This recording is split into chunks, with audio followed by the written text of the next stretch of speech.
Influences. Oh. Around the sound.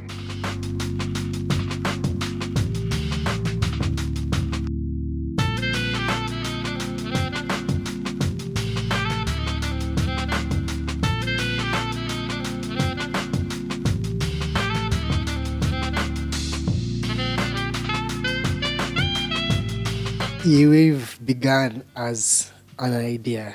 An idea is a seed, right?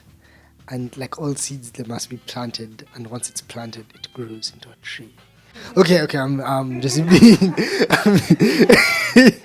We all met through the internet with the Kenyan scene. The underground scene doesn't have a lot of presence on radio. All of us who are producing had to find an outlet, and the outlet was through SoundCloud. So since there was very few people to begin with, it was very easy to go to SoundCloud, search Kenya, and then find everybody who has songs there.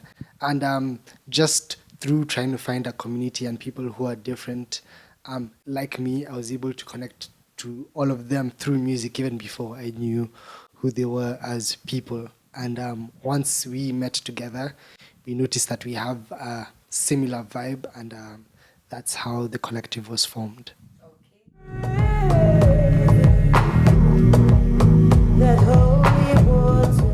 I think the vibe is basically just all of us really wanting to expand the horizons of what Kenyan music is perceived to be, because for the past it was known for benga, then it was known for this style called kapuka, a ceiling. So like many other artists were not able to break through if they didn't pertain to those types of sounds.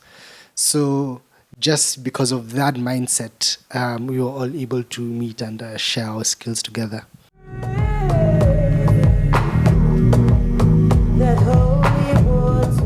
Funk is a sample flipper.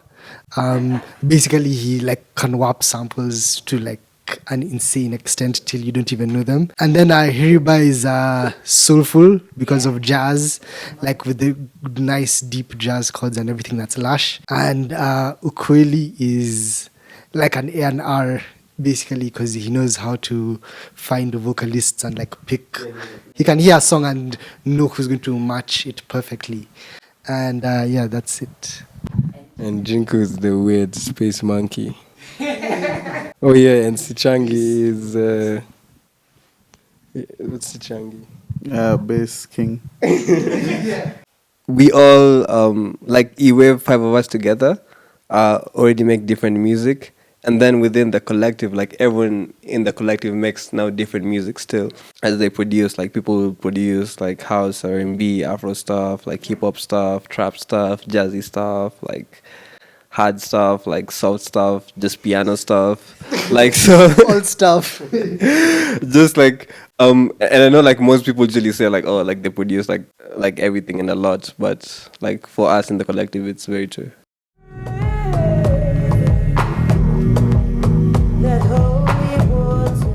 Yeah, mega Penu now. We did with Jojo Abbott. Yeah, it was an art residency basically that she did here. That's the first time we all made the song together, and that's the first time we all met as part of Afrina Ladi. Like.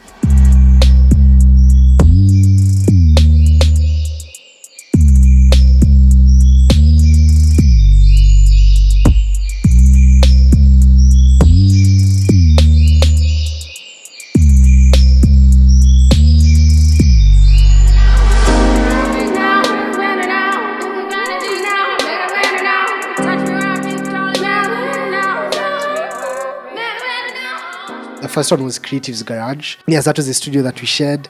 And even before Creative's Garage, where we had our first Wave and friends, was this place called Soul Food Cafe. So that was our first gig here. Thank them because they're the first people to believe in us. After that was Creative's Garage. They had opened up a studio, so what they were doing was do work for them. It was getting packed, like it was a space for like 50 people, but you were hitting numbers like 250 there, like, and cars are packed, and there are just so many teens and our friends, so it was like a hotspot. And then now the the police were like, hey, you've paid the license, but this place is not built for those numbers. So that was also like another problem there. Through that, we got to go to the Alchemist. It was around the same time. I think Jojo Abbott did the Afrina Ladi there, and from that's how we met the owner Peng. And Peng was like from New York, and he was just like, wow, you guys are doing like really cool stuff here in the scene. I'm opening this new club. Would you like to be part of the sound? Because he really wanted to create an alternative scene because of the Alchemist being from New York and a foreigner. He wanted to like create that. Oh yes, he's still the owner, like really cool guy. Alchemist was like really amazing. And then after that, now there is Muse, which is run by Matthew Swallow. And Matthew Swallow actually started at the Alchemist, and he had a studio. What was his name? Ada Creative, and his studio was at the back. And now Ada Creative used to now host events at the back, known as Backyard Bass. And he's the one who, and he even ended up booking us for his first big festival. What is it called? Step In. He booked us for Kilifi. Like Matthew Swallow is like one of the like really most helpful people in the scene. And because of that, he opened the Muse, and now Muse has extended that into the scene, like with the like crazy programming, international acts. So those are the people who we've met along the way who've had that type of vision. We were just now waiting for the next evolution. You know, more spaces means more avenues for people to play. Yeah.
The center of the production of the live set to make sure like the right songs are selected and we are like on the same tempo and stuff is Jinku. So he controls the main program that like everyone gets to hear, and then we add onto, you said?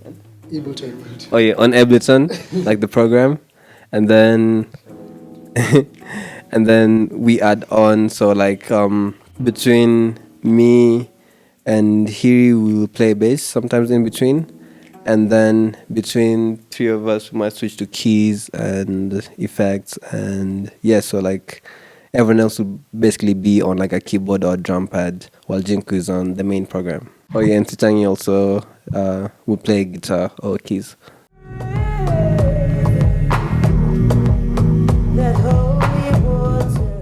No, we actually all meet up to deconstruct the songs to the elements. Then now from that we assign each member a particular sound in those songs. So how we've started doing it now is when we all produce together, because before what we did was we meet, then we made them up as we were going along, but that was very haphazard. So now we decided to take a step back and actually start making songs together as one unit. When we all make a song together, everybody played a certain part. So now those certain parts are now what's assigned to everyone. Like an example would be Alango, the song we did with Macadam. So that one, Hiribai did the bass guitar on that song, and New Funk did the keys, and Ukweli did the drums and the marimba, and also Hiribai also did the guitar there. So now that guitar part would now be assigned to Sichangi, and Hiribai would stay on the bass, and Ukweli would be on effects because he's the one who did the effects on that song. Then I would be now sequencing and making sure all the levels of everyone is correct.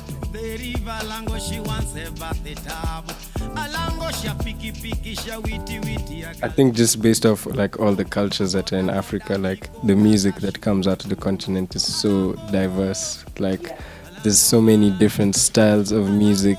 Yeah, you can only call it African music really. Like you can't find it anywhere else, and it's so diverse. Like yeah, it's hard to put like. I think it's a mixture of like a lot of things, because I don't think there's a solid one thing that makes a Kenya, like there's no Kenyan culture that's like this one thing that makes a Kenyan. It's so diverse depending on where you're coming from, even within Nairobi. So like I don't know that there's a particular sound that we all have. It's just that maybe we might share like a similar taste in music, which is, I guess, leans towards like, I don't know, like dance hall.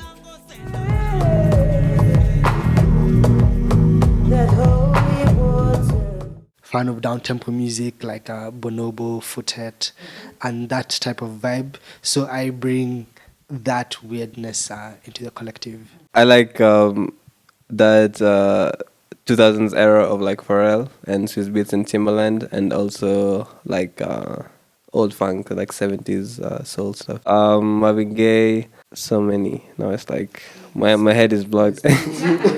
Oh, Jill Scott Heron is like my favorite from that era, and their sample on Kanye's My Dark Twisted Fantasy, like the part where it goes Just sing it. it goes who will survive in America, who will survive in America, like on the, I think on the intro of the album was the second song. But yeah, just like that era of like old soul and like a lot of like hip hop and R&B, and also like a lot of African jazz and a bit of classic music, but like For me, it's R&B and really old African music. So like people like Ayub Bagada belonged to a band called Black Savage. It's a band from like the 70s, a Kenyan band. So there's like a lot of old like Kenyan music that like I've discovered like in the last couple of years that's really been inspiring me. So because we had like a vinyl pressing, I don't know, plant and stuff. So like there's a lot of Kenyan bands and Congolese bands that were making music here. So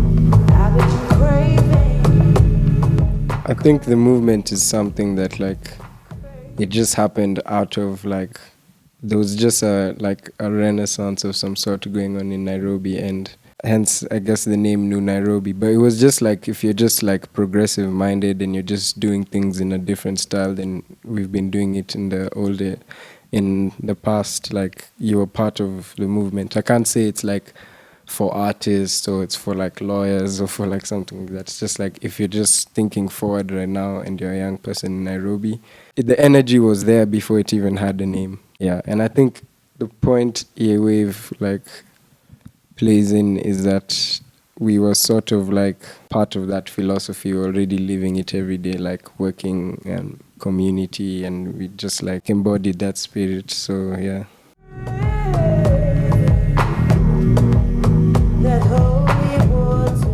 We weren't even like collaborating just to be like, oh guys, let's just work together, because it had started out as Ukweli and Karun just working together. Same dream. You speak my language, baby. See me better than anyone's ever seen, ever seen. You took your time, babe. Where you been? Where you been? I never knew love like that, like that. I never knew love, yeah. You got me over the moon, like where's my head at? Someone help me.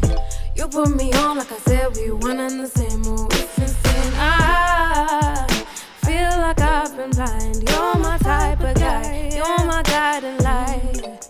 Alone, and he had like a project, a song that he had wanted to do with her, and through him he introduced us to Karun, and they were recording at this place known as the Creatives Garage, and that was the studio that we were all sharing. So it just happened like really organically, and that's how she ended up working with all of us. There wasn't a mindset to be like, let's just do this. We were just people in the same place feeling the same vibe, and that's how it happened.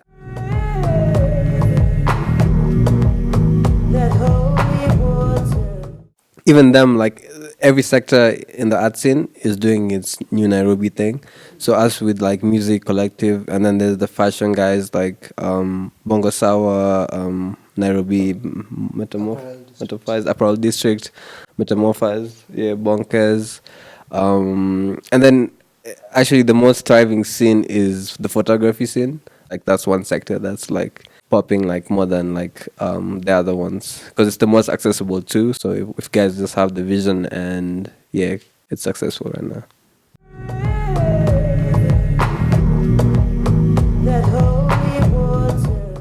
Do you have good ones? No, we do have good ones. I think taste is what is it called? Perceptive. Yeah, it's based on perception.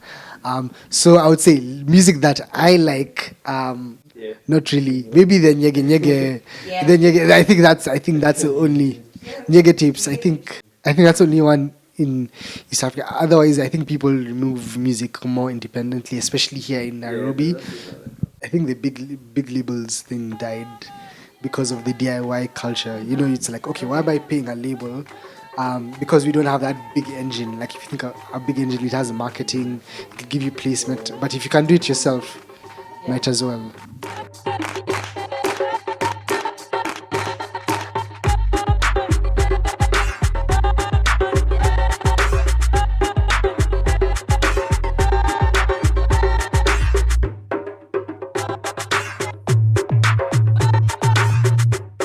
The first, of course, stemming from the government, like it's been like the kind of taxes you face to throw like a big event in the country the size of Nyege Nyege is like astronomical. Like it costs so much money as compared to what you're getting.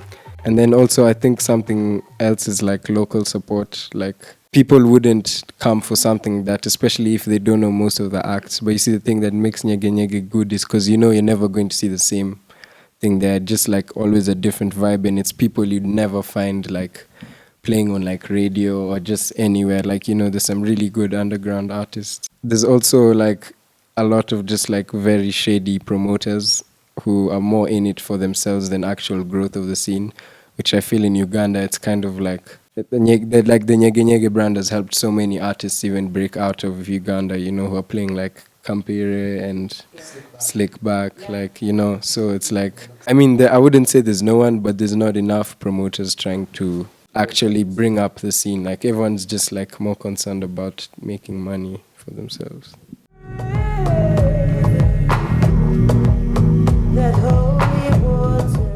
I think even like the reason this movement is starting is just because people are also generally tired of like the kind of like people that are in charge of this country, and the people I feel who feel it the most are the young people like us, because we're the ones who have to face all this unemployment. And but at the same time I feel like it's also like a call for us to just like kind of get on our own lane and do things on our own, which is why the DIY spirit is very big, because like if they're not gonna get it done, like we have the resources we need to get it done, like if we all come together and stuff.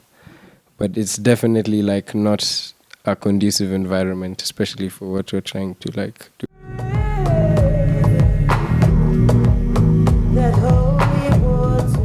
Yeah, so they took it out of like the curriculum, so they no longer teach like art and music. So like it's kind of like created a society that doesn't value art.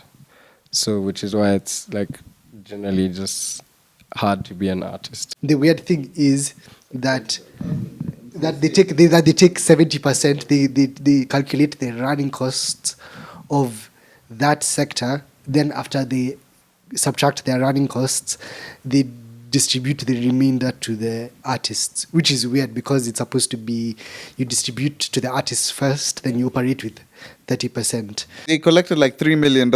In fact, majority of the money went to administration costs of the society, which makes no sense. It's just frustrating in the small avenues where you should be making money if you're successful in a normal country. When the radio plays your song, at least you're going to get some money. When, because they collect licenses and all this, the radio actually pays the government. Even public clubs pay for playing music. So all this money is collected by this governing society, and they just steal it all. So This that's is like why the I'm first doing thing. DIY here. Like the help would really like take things to the next level because It's a it's like baseline level. yeah. Like in a normal country, it's like if you need a music society that works. Like that's just like the basic level. Like it's like they at least know the charts. They know how many times a song's played. It's like you'd actually know when a song's gone platinum, when how many sales. Like we don't have any of that here. So it's like even with the money they collect, there's no actual stats they give out that even give you an indication of what these numbers or this money means. So.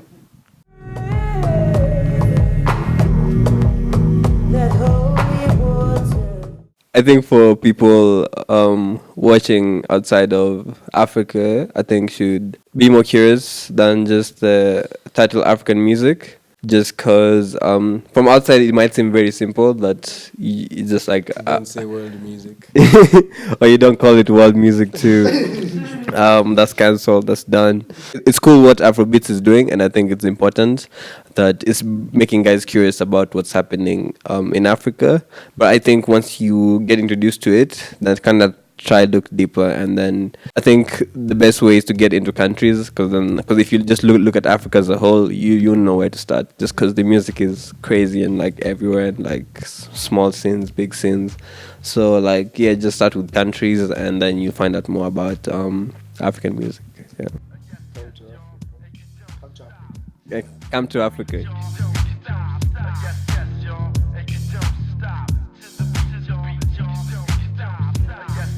It was about exchanges, I told you, so I give you something. That's not a big shit. It's a bit of the West French way. It's a label which is called Disque de la Bretagne, which means the music from Brittany, my region. The name of the artist, which is who ran the label, maybe you know him, it's Lojack. Okay. And it's for you. Thank you very much. You're welcome.